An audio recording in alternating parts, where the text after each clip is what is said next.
तो last lecture में अपन ने डायपोल तक फिनिश किया था। अपना चैप्टर ऑलमोस्ट हो चुका है। चैप्टर का लास्ट टॉपिक है प्रॉपर्टीज ऑफ कंडक्टर्स, और उसके साथ ही हम अपना अगला चैप्टर स्टार्ट करेंगे कैपेसिटर्स का। तो प्रॉपर्टीज ऑफ कंडक्टर्स में हम कंडक्टर को स्टडी करने वाले हैं। बहुत ज्यादा डिटेल में नहीं जाएंगे क्योंकि बहुत डिटेल में अपने एग्जाम में पूछता भी नहीं है। कुछ बेसिक प्रॉपर्टी सीखेंगे और उस पर फिर बेस्ड हम कुछ क्वेश्चंस करेंगे, है ना। अच्छा, ये कौन सा चैप्टर पढ़ रहे हैं? इलेक्ट्रोस्टैटिक्स। कौन सा चैप्टर पढ़ रहे हैं? इलेक्ट्रोस्टैटिक्स। इलेक्ट्रोस्टैटिक्स मतलब charges are always at rest. Charge rest पे आ चुके हैं, उसके बाद की कहानी है। तो कल को कोई कहे कि सर क्या कंडक्टर में जब करंट फ्लो हो रही है तब भी यही प्रॉपर्टीज होंगी? नहीं, है ना। तो हम अभी क्या सीखने वाले हैं? हमारा क्या टॉपिक है आज का? तो अपना आज का टॉपिक है properties of conductors under electrostatic condition. क्या है? Properties of conductor under electrostatic condition. ये कंडीशन इंपॉर्टेंट है बेटा। Properties of conductor under electrostatic condition. Electrostatic condition के अंदर कंडक्टर की प्रॉपर्टी, अगर कंडीशन, ये जो भी मैं बता रहा हूं ये तभी सही है जब इलेक्ट्रोस्टैटिक्स है। इलेक्ट्रोस्टैटिक्स मतलब चार्जेस आर एट रेस्ट, है ना। ठीक है, सबसे पहला first property, there is no electric field, there is no electric field in the bulk or material of conductor। जहां जहां कंडक्टर का मटेरियल होगा वहां कोई इलेक्ट्रिक फील्ड नहीं होगी। अच्छा, सबसे पहले कंडक्टर के बारे में एक बात तो सब लोग जानते ही हो कि it has a lot of free electrons.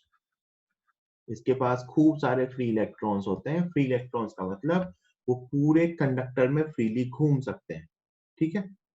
Free electron मतलब वो पूरे कंडक्टर में फ्रीली घूम सकते हैं, कहीं भी जा सकते हैं इजीली, पूरे बल्क में, है ना।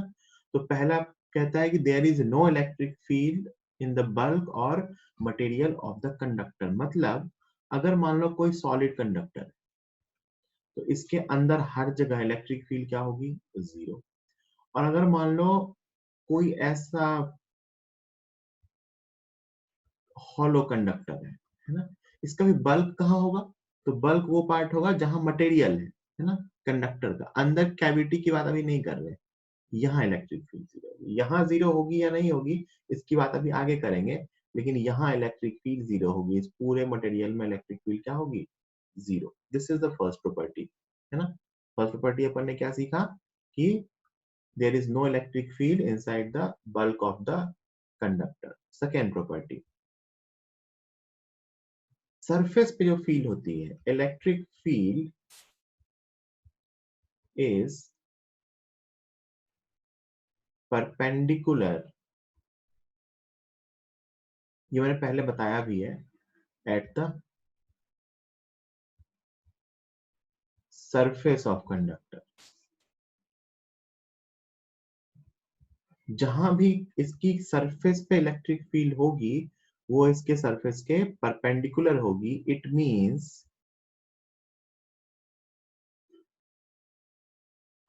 There will be no component of electric field vector along the surface। Surface के along इलेक्ट्रिक फील्ड वेक्टर का कोई कंपोनेंट नहीं होगा। अब जरा सुनना, ऐसा क्यों होगा, है ना। मान लो बेटा ये एक कंडक्टर है ना। बहुत ध्यान से सुनना मैं क्या कह रहा हूँ, बहुत सिंपल सी चीज है। मैं मान लेता हूँ इलेक्ट्रिक फील्ड ऐसी है सरफेस पे, है ना। मैंने कहा था कि परपेंडिकुलर होता है, मान लेते हैं ऐसी। तो इसके दो कंपोनेंट होंगे बेटा, सरफेस के पैरेलल और सरफेस के परपेंडिकुलर,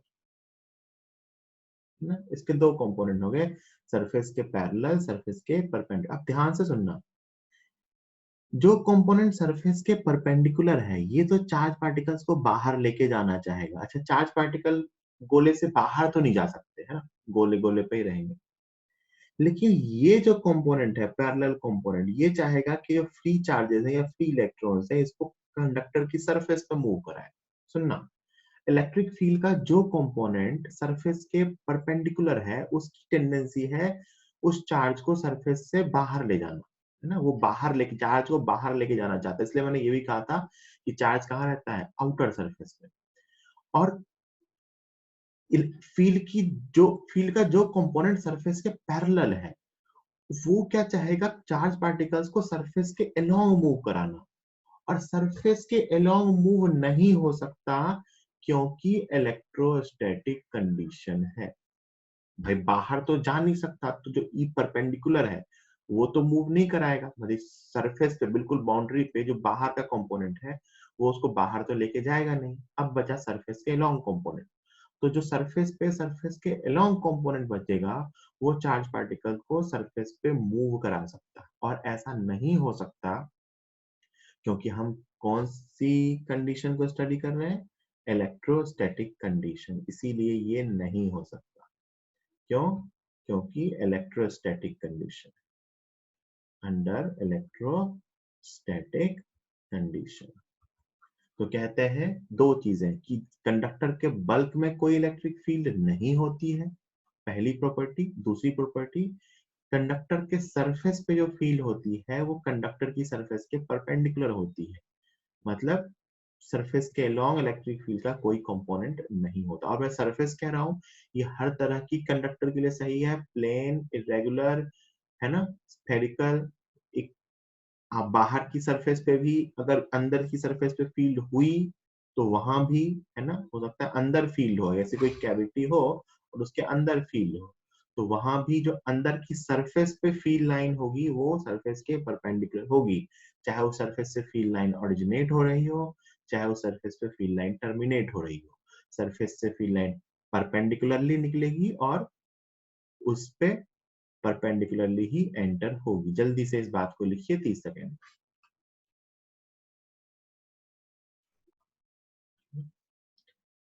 ठीक, लिख लिया सबने? दो प्रॉपर्टी सीख ली। अब देखो एक चीज और पता चली कि हमें जब ये पता चल गया कि अंदर कोई फील्ड नहीं है, है ना, अंदर तो कोई फील्ड है ही नहीं, इसका मतलब अंदर कहीं सरफेस कंडक्टर के अंदर कहीं भी पोटेंशियल चेंज नहीं होगा। और सरफेस पे फील्ड जो है वो सरफेस के परपेंडिकुलर है। इसका मतलब मैं कह सकता हूं कि पूरा कंडक्टर एज अ होल कैसा होता है? Equi potential.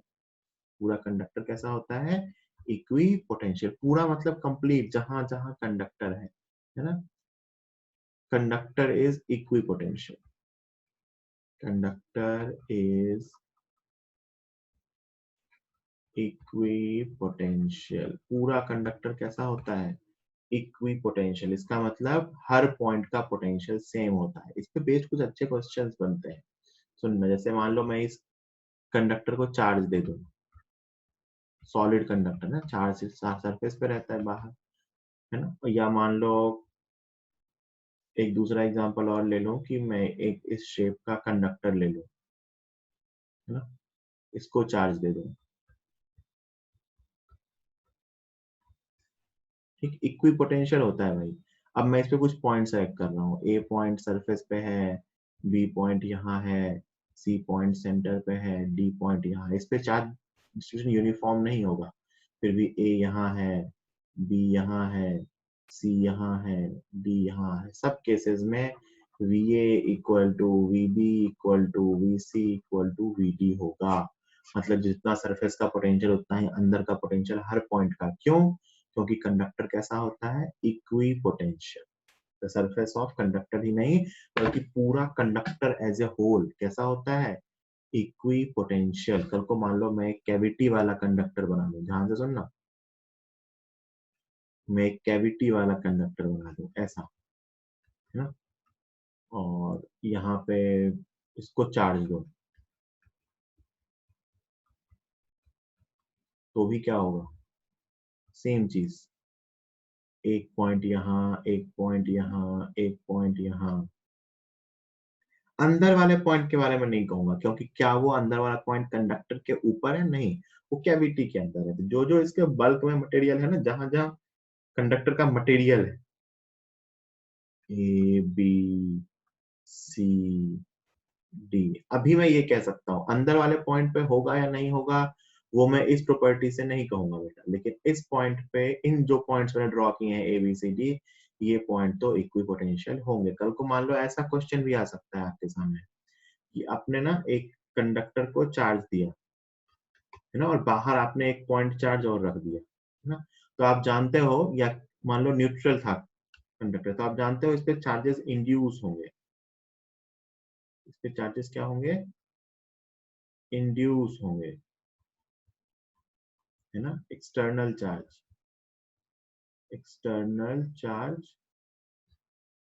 Induced charges on conductor, इन सब पे बेस्ड क्वेश्चंस बनते हैं, इसलिए मैं आपको ये अलग अलग एग्जांपल लेके बता रहा हूँ, है ना। तो अब भाई क्या हुआ, इस कंडक्टर पे नॉन यूनिफॉर्मली चार्ज इंड्यूस हो गया, क्यों? इस चार्ज कारण, इसके पास प्लस माइनस क्यू और इसके दूर प्लस क्यू। अभी भी वो प्रॉपर्टी सही है कि कंडक्टर इक्वी पोटेंशियल होता है। यहाँ पे एक पॉइंट ए ले लूं, यहाँ पे एक पॉइंट बी ले लूं, सेंटर पे एक पॉइंट सी ले लूं, यहाँ कहीं एक पॉइंट डी ले लूं, फिर भी आप कहोगे V A equal to V B equal to Vc equal to Vd, जो टोटल पोटेंशियल होगा इन चारों पॉइंट पे वो इक्वल होगा, है ना। तो अपने को क्या पता, और एक चीज और सही होगी कि अंदर फील्ड जीरो होगी, यहाँ अंदर कोई फील्ड नहीं होगी, अंदर फील्ड जीरो होगी। मतलब अगर मैं इस रीजन में फील्ड की बात करूं तो फील्ड जीरो है, यहाँ फील्ड की बात करूं तो फील्ड जीरो है, कंडक्टर जहां जहां है वहां बात करूं फील्ड जीरो है, यहाँ बात करूं फील्ड जीरो। कंडक्टर के अंदर नेट फील्ड जीरो होती है, और कंडक्टर की सरफेस पूरी तरह कैसी होती है? सरफेस नहीं, पूरा का पूरा कंडक्टर कैसा होता है? Equi potential. कैसा होता है? Equi potential. जल्दी से नोट कीजिए।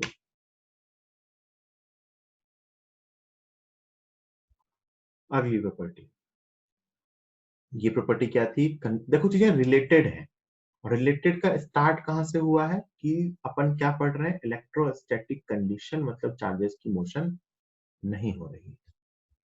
फोर्थ, ये एक सिंपल सी बात है बट बहुत जगहों पे बहुत सारे सवालों में यूज होता है। If a conductor is earthed, if a conductor is earthed, अगर कंडक्टर को अर्थ कर दिया जाए, the potential of whole conductor becomes zero, the potential of whole conductor becomes zero. Earth का मतलब होता है बेटा ग्राउंड से कनेक्ट कर देना, और बाय डिफॉल्ट अपन अर्थ का पोटेंशियल क्या मानते हैं? जीरो। और जो कंडक्टर के एक पॉइंट का पोटेंशियल होगा वही कंडक्टर के हर पॉइंट का पोटेंशियल होगा। मतलब अगर ये कंडक्टर है और मैंने इसे अर्थ कर दिया है तो इसका पोटेंशियल क्या हो जाएगा? जीरो। इक्वी पोटेंशियल तो होता ही है, और पूरे कंडक्टर का पोटेंशियल क्या हो जाएगा? जीरो, है ना। क्यों जीरो होगा? क्योंकि हमने इसे अर्थ से कनेक्ट कर दिया। अर्थ को हम एक लार्ज कंडक्टिंग स्फीयर मान लेते हैं, और अपन जानते हैं दो चीजों को जब कनेक्ट किया जाता है तो उनका पोटेंशियल इक्वल हो जाता है, तब तक चार्ज फ्लो होता है। तो फाइनली अगर इसको मैं अर्थ से कनेक्ट कर दूं तो इसका पोटेंशियल क्या हो जाएगा? जीरो।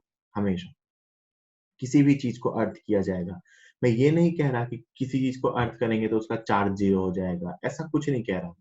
मैं सिर्फ ये कह रहा हूँ कि जिसको भी अर्थ करेंगे, जिसको भी, हो सकता है तीन चार गोलों का सवाल हो उसमें एक गोले को अर्थ किया हो, तो जिसको भी अर्थ करेंगे उसका पोटेंशियल जीरो होगा। क्या जीरो होगा? याद रखना, पोटेंशियल। मैं चार्ज जीरो के बारे में नहीं कह रहा, चार्ज जीरो हो भी सकता है, चार्ज जीरो नहीं भी हो सकता है, ठीक। जिसको भी अर्थ करेंगे उसका पोटेंशियल क्या हो जाएगा?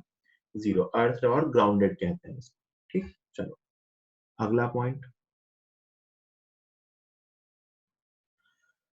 अगला पॉइंट कहते हैं कि अगर मान लो एक सॉलिड कंडक्टर है, कैसा कंडक्टर है? सॉलिड कंडक्टर जिसमें कोई कैविटी नहीं है।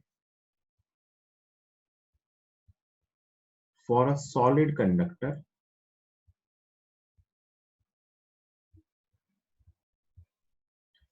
नो कैविटी, इसके अंदर कोई कैविटी नहीं है। For a solid conductor, no cavity. If we give charge to the conductor,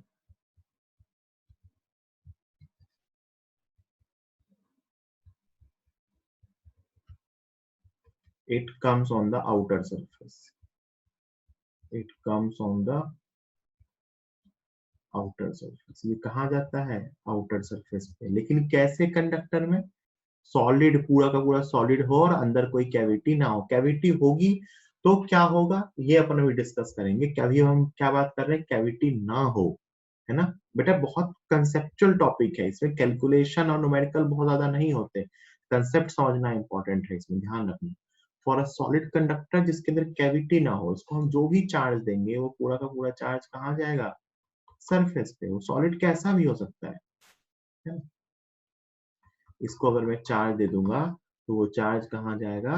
surface पे. अच्छा, ये सोच के देखें था क्यों होगा कि चार्ज सरफेस पे क्यों आ जाएगा. है? तो ऐसा तुम सोचो कि मान लो आपने इसको चार्ज दिया, है ना. अभी मान लो इलेक्ट्रोस्टैटिक कंडीशन नहीं आई और आपने एक कंडक्टर को चार्ज दिया.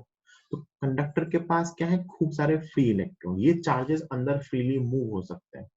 तो इन चार्जेस ने क्या किया? एक दूसरे को रिपेल किया. मान लो आपने उसको प्लस चार्ज दे दिया, प्लस क्यू, या मान लो आपने उसको माइनस चार्ज दे दिया इलेक्ट्रॉन्स की फॉर्म में. तो क्या हुआ? वो चार्जेस एक दूसरे को रिपेल करेंगे. रिपेल करेंगे तो वो दूर दूर जाएंगे, है ना. उनकी टेंडेंसी होगी जितना दूर जा सकते हैं उतना दूर जाओ, क्योंकि उनमें रिपल्शन हो रहा है. और वो दूर जा सकते हैं क्योंकि वो कंडक्टर पे है. क्योंकि वो कहाँ है? कंडक्टर पे. कंडक्टर के अंदर चार्जेस फ्रीली मूव कर सकते हैं. तो जैसे ही आप एक कंडक्टर को चार्ज दोगे, वो चार्जेस एक दूसरे को रिपेल करेंगे. रिपेल करके वो बाहर जाना चाहेंगे. बाहर जाके, अभी सॉलिड कंडक्टर है ना, बाहर जाना चाहेंगे. बाहर मैक्सिमम कहाँ तक जा सकते हैं? सरफेस तक. भाई सरफेस के बाहर तो वो जा ही नहीं सकते. अगर ब्रेकडाउन नहीं हो रहा है तो ब्रेकडाउन की बात अपन आगे करेंगे. ब्रेकडाउन में तो क्या होता है ना, यही बाहर भी चले जाते हैं भाई. अगर इनकी फील्ड या पोटेंशियल इतना ज्यादा हो जाता है कि वो बाहर की जो एयर है उसको आयोनाइज कर दे, तो ये चार्ज बाहर भी चले जाते हैं. बट उसकी अभी बात नहीं करेंगे, थोड़ी देर बात करेंगे. अभी अपन क्या कह रहे हैं कि अपन ने कंडक्टर को चार्ज दिया तो चार्जेस एक तरीके से रिपेल हुए. रिपल्शन के कारण वो एक दूसरे से दूर दूर जाना चाहेंगे. सबसे ज्यादा दूर कब पहुंच सकते हैं? जब सारे चार्जेस कहाँ जाए? सरफेस पे, है ना. और सरफेस पे आ गए और अब कोई मोशन नहीं हो रही है, इसका मतलब अब उनकी मोशन बंद हो गई. मोशन बंद हो गई इसका मतलब अंदर भी फील्ड नहीं है और सरफेस पे जो फील्ड है बल्कि वो कैसी है? सरफेस के परपेंडिकुलर. तो कहते हैं कि अगर एक कैविटी है और कैविटी में कोई चार्ज नहीं है, सॉरी, अगर एक कंडक्टर है और उसमें कोई कैविटी नहीं है, तो जो भी चार्ज देंगे वो कहाँ जाता है? आउटर सरफेस पे. जल्दी से इन दोनों पॉइंट को लिखिए 30 सेकेंड में. चलिए, की प्रॉपर्टी भी होगी. अब एक बात करते हैं, कंडक्टर के अंदर कैविटी हो तो क्या होती है. अभी इसका एक केस ले रहा हूँ, आगे मैं इसके और केसेस भी दूंगा. अभी मैं बस एक केस दूंगा कैविटी वाला. कौन सा? फिफ्थ पॉइंट था, six point. If there is a cavity inside the conductor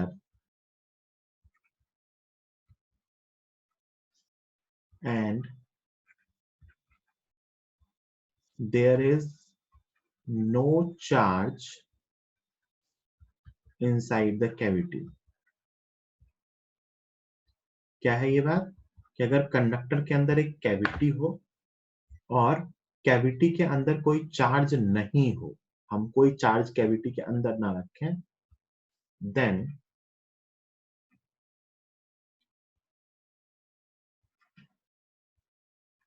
charge given to the conductor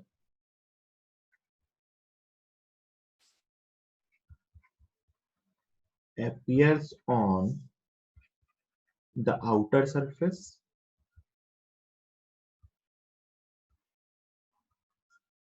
and electric field inside cavity. Cavity के अंदर इलेक्ट्रिक फील्ड क्या होती है? जीरो, है ना. मतलब समझना, मैं कहूं कि बेटा एक कंडक्टर है और इसके अंदर मैंने एक कैविटी बना दी। ये पूरा सॉलिड कंडक्टर है and this is cavity and this cavity has no charge. मतलब मैंने इस कैविटी के अंदर कोई चार्ज रखा नहीं है ना। अब ध्यान से देखो, दो सरफेसेस है ना। This is outer surface of conductor, outer surface, and this is inner surface. अब कंडक्टर में दो सरफेस है बेटा, आउटर सरफेस और इनर सरफेस। अब मान लो मैंने इस कंडक्टर को चार्ज दिया Q, तो मैं क्या कहूंगा, पूरा का पूरा चार्ज क्या बताया मैंने कहाँ आ जाता है, आउटर सरफेस पे, है ना। तो आप कहोगे पूरा का पूरा चार्ज कहाँ आ जाएगा, आउटर सरफेस पे। तो आप लिखोगे Q on outer surface is equal to capital Q। Capital Q is given charge, है ना, कितना चार्ज मैंने कंडक्टर को दिया है। तो Q outer surface is capital Q and Q inner surface is 0। अंदर वाली सरफेस पे कोई चार्ज नहीं होता है ना। अच्छा, क्यों नहीं होता है, ये भी एक इंपॉर्टेंट है, सुनना अभी बता देता हूँ, बहुत ध्यान से सुनना। मान लेते हैं हमें तो नहीं पता अंदर वाली सरफेस पे चार्ज है या नहीं, हाँ हमें ये जरूर पता है कि इसके अंदर इस रीजन में कोई चार्ज नहीं है क्योंकि हमने कोई चार्ज रखा नहीं है, this is cavity without charge. लेकिन मुझे ये नहीं पता है कि इस कैविटी की इनर सरफेस पे चार्ज क्यों नहीं है ना। क्योंकि अगर ये समझोगे कि चार्ज क्यों नहीं है तो आगे जब चार्ज आएगा तो भी समझ जाओगे। तो अपन बेटा एक काम करते हैं, यहां से कैविटी के ठीक बाहर बाहर कंडक्टर से पास होता हुआ एक गॉसियन सरफेस बना लेते हैं। क्या बना लेते हैं, Gaussian surface, this is Gaussian surface. अब मैं गॉस लॉ लिख रहा हूं। गॉस लॉ कहता है कि इस गॉसियन सरफेस से E डॉट ds का surface integration is equal to Q enclosed upon epsilon.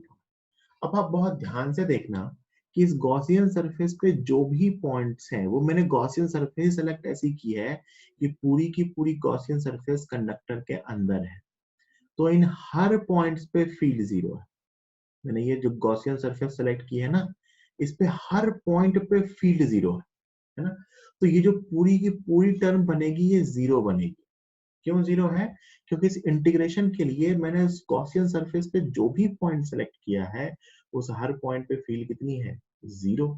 तो ये इंटीग्रेशन में कितना बनेगा, जीरो। इसका मतलब Q इनक्लोज्ड भी कितना है, जीरो। और यहाँ पे Q इनक्लोज्ड पे चार्ज होने की पॉसिबिलिटी कहाँ है, सिर्फ इनर सरफेस पे, क्योंकि अंदर तो कोई चार्ज है नहीं। इसी को मैं आगे एक्सटेंड करूंगा, अगर अंदर चार्ज रख दूं तो भी ये सॉल्व होकर यही आएगा, Q in equal to zero, लेकिन that Q in will be sum of inside charge plus sum of inner surface charge. ये बात समझ में आई। मैंने क्या कहा कि जो भी चार्ज है वो आउटर सरफेस पे है, क्यों है मैंने इसको प्रूव किया। तो मैंने कहा भाई मैंने कैविटी को सराउंड करता हुआ एक गॉसियन सरफेस मान लिया कंडक्टर के अंदर अंदर। इस गॉसियन सरफेस पे जो भी पॉइंट्स होंगे उन सारे पॉइंट्स पे इलेक्ट्रिक फील्ड जीरो होगी। तो इस पूरे गॉसियन सरफेस के लिए E डॉट ds या इसे फ्लक्स जीरो आएगा, और दैट E डॉट ds का integration will be equal to Q enclose upon epsilon naught. अब इस गॉसियन सरफेस के अंदर जो चार्ज होने की पॉसिबिलिटी है वो कौन सा चार्ज है, कंडक्टर के इनर सरफेस पे चार्ज, क्योंकि भाई कैविटी के अंदर तो कोई चार्ज है ही नहीं, जहां चार्ज होने की संभावना है वो क्या है, सिर्फ इनर सरफेस। तो उसका क्या आ जाता है, जीरो। तो यहाँ से प्रूफ होता है कि इस कैविटी के अंदर जो अगर कोई इनर सरफेस बनाऊंगा तो उस पे चार्ज क्या आएगा, जीरो। जल्दी से इसको भी नोट कीजिए।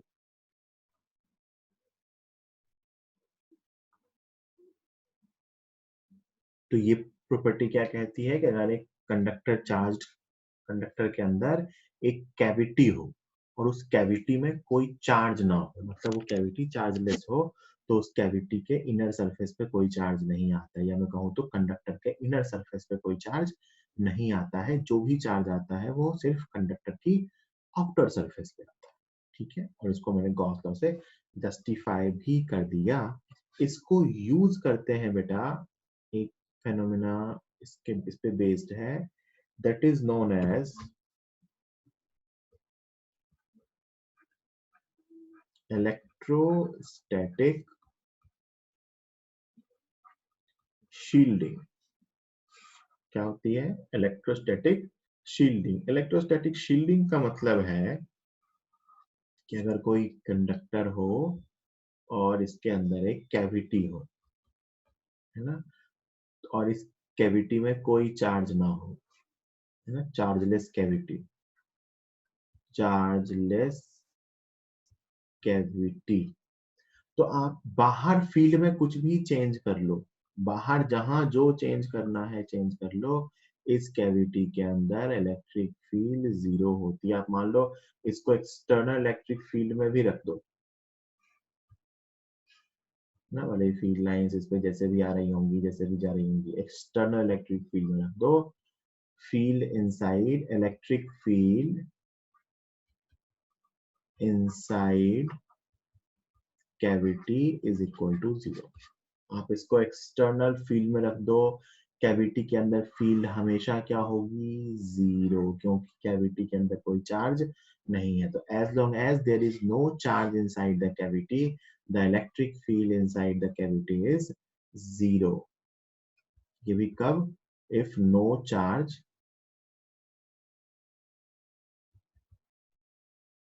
इनसाइड द कैविटी, है ना। तो कहते हैं कि कंडक्टर के अंदर अगर एक कैविटी है तो उस कैविटी में अगर आपने चार्ज नहीं रखा है तो फाइनली इस पूरे कैविटी के अंदर कोई फील्ड नहीं होगी। This is known as electrostatic shielding. This is used to protect sensitive instruments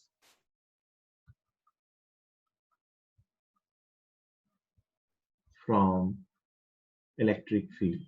electric field से सेंसिटिव इंस्ट्रूमेंट्स को बचाने के लिए ये यूज किया जाता है कि इसको कंडक्टर के अंदर रखते हैं, है ना। एक कोई कंडक्टिंग बॉक्स होता है या ऐसा कोई सेटअप होता है जिसके अंदर उस इंस्ट्रूमेंट को रख देते हैं, तो उस बाहर आप फील्ड कितनी भी चेंज कर लो, उस फील्ड से ये इंस्ट्रूमेंट इफेक्टेड नहीं होता। This phenomena is known as electrostatic shielding. ऐसे ही आगे अपन मैग्नेटिक शील्डिंग भी पढ़ेंगे, जहां अपन उसको फेरोमैग्नेटिक मटेरियल या सुपर कंडक्टिंग मटेरियल के अंदर रखते हैं।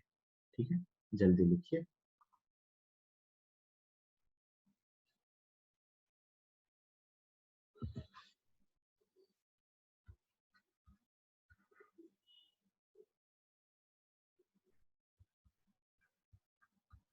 Electric field near the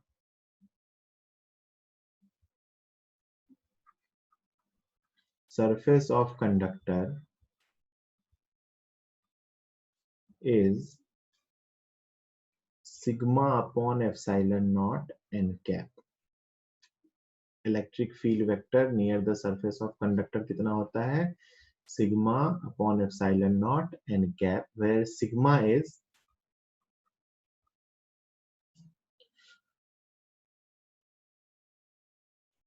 surface charge density, surface charge density near that point। Proof करूंगा इसको मैं भी। और एन कैप क्या है? Unit vector normal to surface, unit vector normal to surface. ये तो आप जानते ही है कि जो फील्ड होती है वो सरफेस के परपेंडिकुलर होती है। मैं कहता हूं कि वो sigma upon epsilon naught N cap होगी। कैसे? पहले मैं इसको जस्ट एक एग्जांपल लेके बताता हूँ, फिर अपन आगे बात करेंगे। मान लो एक कंडक्टर है ऐसी शेप का, है ना, इसको अपन ने चार्ज दिया, इस शेप का कंडक्टर है जिसे कि आपने चार्ज दिया। चार्ज कहाँ जाता है? आउटर सरफेस पे। हर जगह सिग्मा की अपनी अपनी वैल्यू होगी, डिपेंड करेगा सिग्मा कहाँ कम है कहाँ ज्यादा है। अभी मैं आपको कुछ टाइम बाद प्रूफ करके बताऊंगा कि सिग्मा रेडियस के इनवर्सली प्रोपोर्शनल होता है, जहां रेडियस ज्यादा वहां सिग्मा कम। ये जो यहाँ कॉर्नर शार्प कॉर्नर्स है ना, यहाँ सिग्मा सबसे ज्यादा होता है। ठीक है, अपन तो अभी ये कह सकते हैं अपने अभी के काम के लिए कि हर पॉइंट पर सिग्मा सेम नहीं होगा। ये पॉइंट ए है, ये पॉइंट बी है, ये पॉइंट सी है, ये पॉइंट डी है। तो ए पॉइंट के पास वाले पॉइंट पे, ए के बहुत पास फील्ड की वैल्यू आएगी, इलेक्ट्रिक फील्ड नियर ए, यहाँ पे, है ना, sigma A upon epsilon naught N cap. B point के पास इलेक्ट्रिक फील्ड आएगी यहाँ पे, sigma B upon epsilon naught into N cap.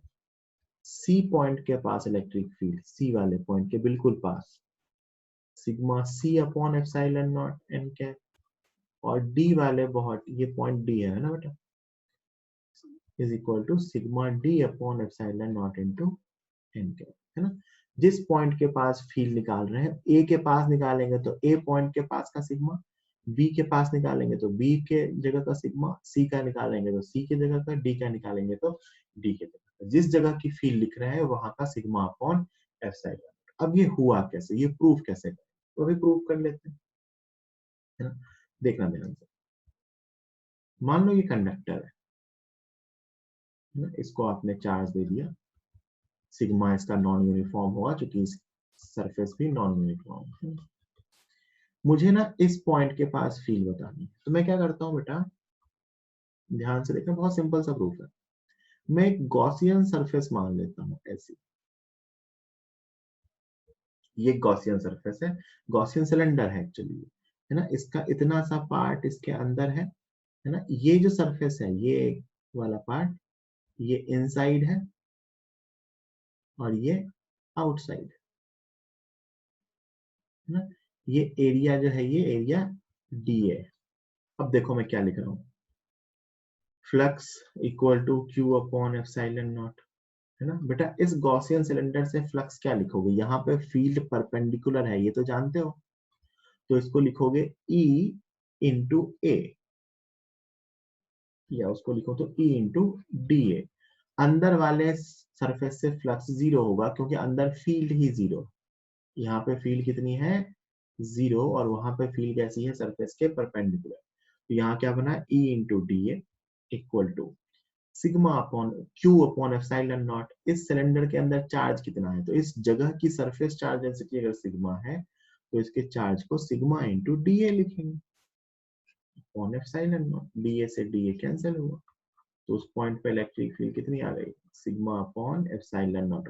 Perpendicular है तो वेक्टर फॉर्म में मैंने एन कैप लिखा। मैंने क्या कहा, मैंने एक छोटा सा गॉसियन सिलेंडर माना जिसका इनर सरफेस कंडक्टर के अंदर है और आउटर सरफेस उसी पॉइंट पे है। फिर मैंने कहा कि इस गॉसियन सिलेंडर से जो भी फ्लक्स होगा वो होगा क्यू अपॉन एप्सिलॉन नॉट। पीछे वाली सरफेस है तो कोई फ्लक्स होना नहीं है, जो भी फील्ड है वो बाहर है और सरफेस के परपेंडिकुलर है, तो मैंने बाहर वाली सरफेस से फील्ड लिख दिया E into D A, flux लिख दिया E into D A equal to cylinder के अंदर का charge is equal to surface charge density उस पॉइंट की, sigma into D A upon epsilon naught. D A cancel हो गया, इलेक्ट्रिक फील्ड आ गई। उस पॉइंट का सिग्मा, देखो ध्यान से, ये सिग्मा उसी पॉइंट का, उस पॉइंट का सिग्मा उस पॉइंट के पास कंडक्टर की सरफेस का सिग्मा अपॉन एप्सिलॉन। ठीक, तो ये इसका प्रूफ हो गया। याद रखना है कि कंडक्टर की सरफेस पे जो के बिल्कुल पास जो इलेक्ट्रिक फील्ड होती है that is sigma upon epsilon naught, and this is perpendicular to surface. Plus है तो परपेंडिकुलरली आउटवर्ड, माइनस है तो परपेंडिकुलरली इनवर्ड। जल्दी से लिखिए।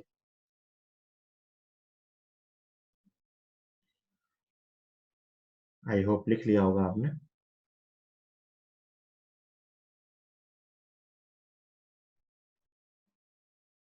8वां पॉइंट जो मैं बताऊंगा वो मैं पहले बता चुका हूं, उसी में मैं एक दो पॉइंट्स और ऐड कर दूंगा बस, है ना।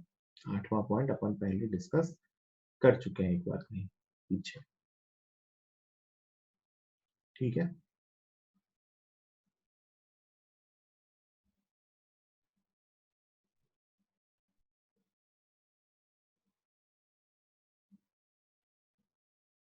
तो देखते हैं, 8वां पॉइंट ये है, ये कहता है कि when two conductors are connected, when two conductors are connected, then there is a flow of charge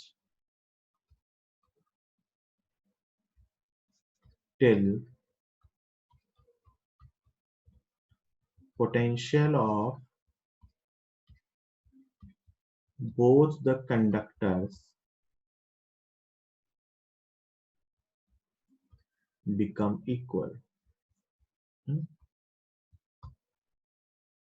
जब तक दोनों कंडक्टर का पोटेंशियल सेम ना हो जाए तब तक चार्ज का फ्लो होता है. when two conductors are connected then there is a flow of charge till the potential of both the conductors become equal. अच्छा ऐसा क्यों होगा? अच्छा सोच के देखें. एक कंडक्टर, दूसरा कंडक्टर, जिससे कनेक्ट किया वो भी कंडक्टर, तो तीनों कंडक्टर हो गए. जो वायर है वो नेग्लिजिबल है बट फिर भी है, तो कंडक्टिंग वायर है. तो पहला भी कंडक्टर, दूसरा भी कंडक्टर, तीसरा भी कंडक्टर. मैं कहता हूं कि एक पूरा कंडक्टर इक्विपोटेंशियल होता है. तो भाई जब तक चार्ज का फ्लो तब तक होता रहेगा जब तक दोनों साइड का पोटेंशियल सेम ना हो जाए. नॉर्मली अपन वायर को इसमें नेग्लेक्ट ही करते हैं, तो दोनों स्फीयर का पोटेंशियल सेम हो जाए. यही बेसिक थ्योरी है. इसको अपन पहले सीख भी चुके हैं. एग्जाम्पल, two distant spheres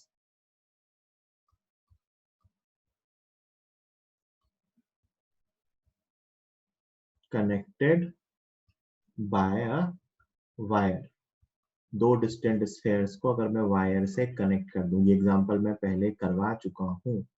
इनको अगर वायर से कनेक्ट कर दूं और इन पे फाइनल चार्ज मैंने बताया था, इस पे स्मॉल q1 हो, इस पे स्मॉल q2 हो, इसकी रेडियस कैपिटल R1 हो, इसकी रेडियस कैपिटल R2 हो, तो अपन ने प्रूव किया था बेटा Q1 upon Q2 is equal to R1 upon R2. कैसे प्रूव किया था? कि दोनों का पोटेंशियल सेम था, ये V1 और V2. तो अपन ने अभी क्या सीखा? V1 इक्वल टू V2, दोनों का पोटेंशियल सेम. ये फाइनल चार्जेस है ना, पहले का चार्ज कुछ और थे, ये फाइनल चार्ज. तो V1 इक्वल टू V2, पहले का potential K Q1 upon R1 is equal to K Q2 upon R2. So Q1 upon Q2 is equal to R1 upon R2. Charge radius के ratio में divide होता है. अब बहुत ध्यान से सुनना. अब मैं कहता हूँ सिग्मा का रेशियो बताओ इन दोनों के लिए, सरफेस चार्ज डेंसिटी. तो बेटा सिग्मा होता है चार्ज अपॉन एरिया.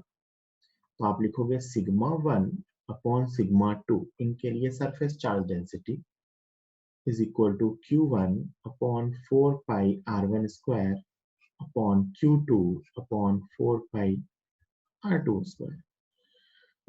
ये बनेगा Q1 upon Q2 into R2 square upon R1 square. And Q1 upon Q2 is R1 upon R2. So it is R2 upon R1. So sigma 1 upon sigma 2 is equal to R2 upon R1. जो इनकी charge density होती है वो sigma के inversely proportional होती है. और surface के पास इलेक्ट्रिक फील्ड क्या बताई मैंने अभी? सिग्मा अपॉन एप्सिलॉन, है ना. तो E1 अपॉन E2, E1 क्या है? इनके सरफेस के पास इलेक्ट्रिक फील्ड, ये भी क्या होगा? रेडियस के इनवर्स रेशियो में, क्योंकि ये सिग्मा के रेशियो में होता है. तो ये तीन रिलेशंस हैं जो अपने को ध्यान रखने हैं. ये तो आपने पहले ही सीख रखा था, है ना, कि जो चार्ज होता है वो रेडियस के रेशियो में होता है. जो सिग्मा होता है सरफेस चार्ज डेंसिटी, ये रेडियस के इनवर्स रेशियो में होता है. और जो सरफेस के पास इलेक्ट्रिक फील्ड होती है, क्योंकि ये सिग्मा अपॉन एप्सिलॉन नॉट होता है, तो ये भी रेडियस के इनवर्स रेशियो में होता. जल्दी से इसको नोट कीजिए. इस पे बेस्ड एक फेनोमेना एक्सप्लेन किया जाता है.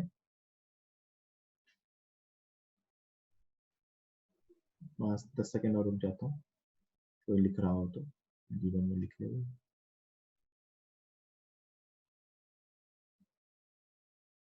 इस पे बेस्ड एक फिनोमेना एक्सप्लेन करते हैं जिसका नाम है कोरोना डिस्चार्ज. कोरोना के बाद डिस्चार्ज, है ना. कोरोना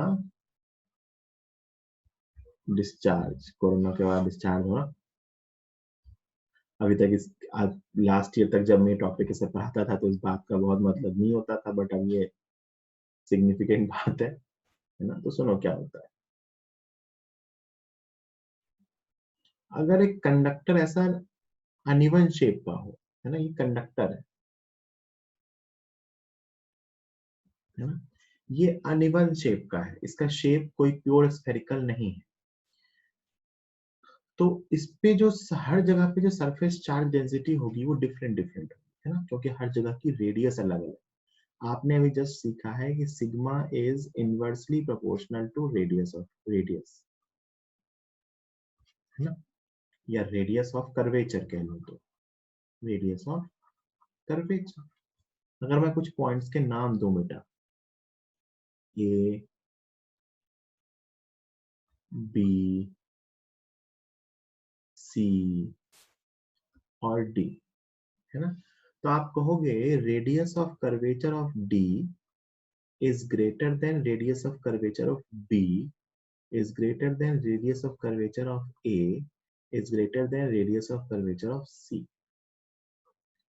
ये रेडियस ऑफ कर्वेचर का ऑर्डर है इस डायग्राम के अकॉर्डिंग। जो जितना फ्लैट होता है उसका रेडियस ऑफ कर्वेचर उतना ज्यादा होता है, जो जितना शार्प होता है उसका रेडियस ऑफ कर्वेचर उतना कम होता है। सी इज द शार्पेस्ट पॉइंट, सी के बाद ए के बाद बी के बाद डी, तो सी का रेडियस ऑफ कर्वेचर सबसे कम है। जो जितना कम कर्व्ड, मोर कर्व्ड, लेस रेडियस। इसको आप ऐसे भी समझ सकते हो कि मान लो एक ही पॉइंट पे मैं इसे दो सर्कुलर पाथ बनाऊं, पाथ 1 और पाथ 2, है ना, कौन सा पाथ ज्यादा कर्व्ड है? Path 1 is more curved. तो जो पाथ ज्यादा कर्व्ड है इसका मतलब इसकी रेडियस देखो स्मॉल है। कभी इसे फील लाना हो ना कि कैसे पता कि ज्यादा कर्व्ड है, तो सोचो आपको इन दोनों रास्तों पे साइकिल चलानी है, किस पे साइकिल चलाना मुश्किल है? जो ज्यादा कर्व है, क्योंकि उस पे साइकिल का हैंडल उतना घुमाना होता है ना। तो जो ज्यादा कर्व है या इसका जिसकी उसकी रेडियस कम होती है, तो मोर कर्व स्मॉलर रेडियस। बात समझ में आई कि मैंने ये कैसे लिखा? तो यहाँ पे क्या सबको समझ में आ गया कि रेडियस का ऑर्डर मैंने कैसे लिखा है, कौन ज्यादा कर्व है? सोचो इस पे साइकिल चलानी है, सोचो इस ए बी सी डी पे साइकिल चलानी है, समझ में आ गया? अरे बोल दो भाई सब लोग, ये रेडियस ऑफ कर्वेचर बहुत काम आता है आगे, समझ आ गया? साइकिल वाला इसका बेस्ट एग्जांपल है, कभी देखना हो साइकिल चला लो, वरना ये तो याद ही रखो कि रेडियस जो होता है वो कर्वेचर के इक्वल होता है। ठीक है चलो ओके। तो अगर ये रिलेशन अपन ने पीछे प्रूफ किया है, तो मैं इसके अकॉर्डिंग कह सकता हूं कि sigma D is less than radius के inversely proportional sigma B is less than sigma A is less than sigma C. इसका मतलब सी पे सरफेस चार्ज डेंसिटी सबसे ज्यादा होगी, यहाँ पे चार्ज डेंसिटी बहुत ज्यादा होगी, यहाँ पे उससे थोड़ी सी कम, यहाँ पे उससे थोड़ी सी और कम, यहाँ पे तो बहुत ही कम, और यहाँ भी होगी, ऐसी बात नहीं है। यहाँ मैक्सिमम सरफेस चार्ज डेंसिटी। अब अगर इलेक्ट्रिक फील्ड की बात करें तो इलेक्ट्रिक फील्ड होती है सिग्मा अपॉन एप्सिलॉन। तो electric field at D is less than electric field at C, sorry, B is less than electric field at A is less than electric field at C. तो सबसे strongest field, मैं पूछूं conductor के पास सबसे strongest field कहाँ है, तो strongest field is near C, strongest field is near C. तो सी के पास फील्ड सबसे स्ट्रांग होती है ना। तो अपन अभी क्या सीख रहे हैं कि अगर एक अनइवन शेप का कंडक्टर हो तो उसको जब चार्ज देते हैं तो चार्ज डेंसिटी हर जगह इक्वल नहीं होती है, चार्ज डेंसिटी वहां ज्यादा होती है जहां रेडियस ऑफ कर्वेचर कम होता है, और जहां रेडियस ऑफ कर्वेचर कम होगा वहां चार्ज डेंसिटी ज्यादा, वहां इलेक्ट्रिक फील्ड सबसे स्ट्रॉन्ग। अब जरा सोच के देखो बेटा, है ना, अगर ये इलेक्ट्रिक फील्ड इतनी स्ट्रॉन्ग हो गई कि अपने आसपास के एयर को आयोनाइज कर दे, तो यहां से चार्ज का लीकेज हो सकता है, leakage of charge possible, leakage of charge is possible, charge का लीकेज पॉसिबल है, और इसी लीकेज ऑफ चार्ज को क्या बोलते हैं? Corona discharge. आपने कई बार देखा होगा इलेक्ट्रिक पोल के पास से जब बारिश वारिश का टाइम होता है तो वहां से स्पार्क आ रहा होता है ना, या वहां से स्पार्क आपको दिख रहा होता है तार के पास भी। उसका रीजन एक तरह से यही होता है कि वहां इलेक्ट्रिक फील्ड इतनी स्ट्रांग हो जाती है कि आसपास की एयर को आयोनाइज कर देती है। ये कोरोना डिस्चार्ज कब होगा, चार्ज का लीकेज कब होगा? जब यहाँ की इलेक्ट्रिक फील्ड इतनी स्ट्रांग हो जाएगी, यहाँ इतनी स्ट्रांग इलेक्ट्रिक फील्ड मिलेगी कि वो यहाँ आसपास जो एयर होगी उसको आयोनाइज कर देगी, और जैसे ही वो आयोनाइज हो गया तो एयर अब एक कंडक्टिंग मीडियम हो गया, तो वहां के थ्रू चार्ज बाहर फ्लो हो जाएगा ना, चार्ज यहाँ से लीक होगा। तो कई बार ऐसा क्वेश्चन पूछ लेते हैं, ये शेप का कंडक्टर आपको दे दिया, बताओ किस पॉइंट से चार्ज के लीकेज होने के चांसेस सबसे ज्यादा है, जहां पे रेडियस ऑफ कर्वेचर सबसे कम है। जल्दी से लिखिए। अब अगली जो चीज पढ़ने वाले हैं इसी के अंदर ये पॉइंट्स हो गए, मतलब अपने काम काम के पॉइंट्स जितने थे वो हो गए। अब एक तरीके से क्वेश्चंस मान लो, ये कंसेप्ट भी हैं और कहीं कहीं वो क्वेश्चंस भी हैं। तो चलो जैसे एक क्वेश्चन देता हूं मैं, जो अपन ने सीखा उसी पे बेस्ड, ऐसे मैं एक दिखाऊंगा करके क्या होता है ना, कि क्या है ना कि दो कॉन्सेंट्रिक स्फेयर्स हैं, है ना, इस पे चार्ज Q1 है, इस पे चार्ज Q2 है, इसकी रेडियस R1 है, इसकी रेडियस R2 है ना, इनके चार्ज पता है और इनकी रेडियस पता है। टू चार्ज्ड कॉन्सेंट्रिक स्फेयर्स कहते हैं कि if both are connected through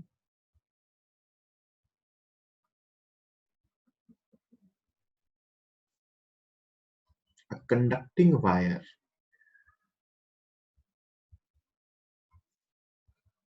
find final charge on 1 and 2 है। इसका मैं दो अप्रोच, पहले तो मैं इसको मैथमेटिकली सॉल्व करूंगा, फिर मैं बताऊंगा कि इसको सॉल्व करने की जरूरत नहीं है, सीधा आंसर बता सकते हैं। अब सुनना है इसका मैथमेटिकल सॉल्यूशन। मान लेते हैं कनेक्ट करने के बाद फाइनली अंदर का चार्ज Q1 है और बाहर का चार्ज Q2 है ना, चार्जेस डिस्ट्रीब्यूट हो चुके हैं। कनेक्ट करने के बाद अंदर का चार्ज Q1 है, बाहर का चार्ज Q2 है। इलेक्ट्रोस्टैटिक कंडीशन आ चुकी है, हम जानते हैं चार्ज का फ्लो तब तक होगा जब तक पोटेंशियल सेम ना हो जाए, तो हम कहेंगे so finally V1 equal to V2, 1 का पोटेंशियल इक्वल टू 2 का पोटेंशियल। बेटा बहुत ध्यान से इसका आंसर आप लिखेंगे या मैं लिख के बताता हूँ, ध्यान से देखना, ये मैं पहले बता चुका हूँ। अब अपने पास दो गोले हैं, क्या है अपने पास? दो गोले, ये मैं सिखा चुका हूँ। इसका चार्ज Q1 है, इसका चार्ज Q2 है, इसकी रेडियस R1 है, इसकी रेडियस R2 है। मैं कहूँ 1 का पोटेंशियल लिखो तो आप कहोगे 1 का पोटेंशियल 1 की वजह से भी होता है और 1 का पोटेंशियल 2 की वजह से भी होता है।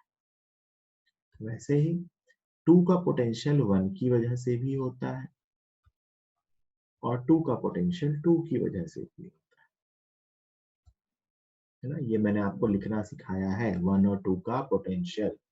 ठीक है, बात समझ में आती है? अब इसको मैं ध्यान से, आप अगर इसको देखो तो क्या हो रहा है, ये कैंसिल हो रहा है और रिलेशन बन रहा है KQ1 upon R1 is equal to KQ2 upon R2। ये पॉसिबल है क्या? नहीं, sorry sorry sorry, KQ1 upon R1 is equal to KQ1 upon R2, ये पॉसिबल है क्या?